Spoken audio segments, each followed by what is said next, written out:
Nouveau rebondissement dans l'affaire de l'avenue du Port. La ministre bruxelloise des Travaux publics Brigitte Groels et le secrétaire d'État à l'urbanisme Emir Kir ont en effet remis leur rapport au Conseil des ministres bruxellois sur ce dossier brûlant. Et leur conclusion est simple, le gouvernement de la capitale laisse tout simplement tomber le projet actuel. Le gouvernement a demandé l'organisation d'une commission technique qui devait approfondir toutes les questions sur le plan juridique, urbanistique et financier. C'est ce qu'il a fait. C'est ce qu'elle a fait, cette commission.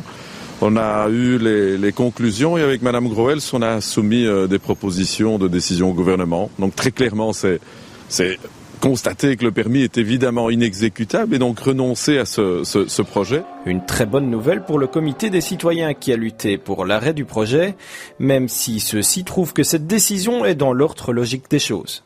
C'est en tout cas une décision raisonnable, on ne peut que s'en réjouir, oui, effectivement. On n'attendait pas autre chose finalement du côté des citoyens.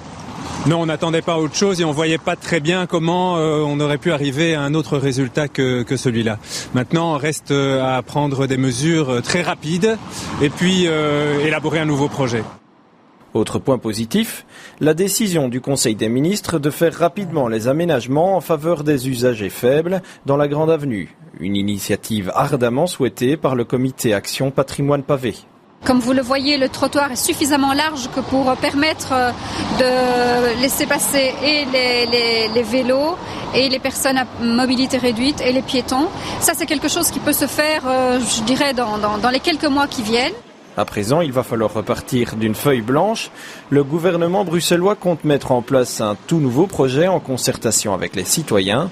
Mais les ministres veulent faire savoir qu'il faudra que toutes les parties fassent preuve de concession afin de trouver un accord qui contente tout le monde. Je pense que nous n'avons jamais été fermés, bien au contraire. Nous avons toujours invité les membres du gouvernement à nous rencontrer et ça ne s'est jamais passé. Nous étions demandeurs d'un débat contradictoire, d'un dialogue. Donc je pense qu'on peut nous taxer de beaucoup de choses sauf d'être fermés. En attendant, le vent continuera de souffler dans les feuilles des platanes qui, grâce aux citoyens, ont encore de beaux jours devant eux.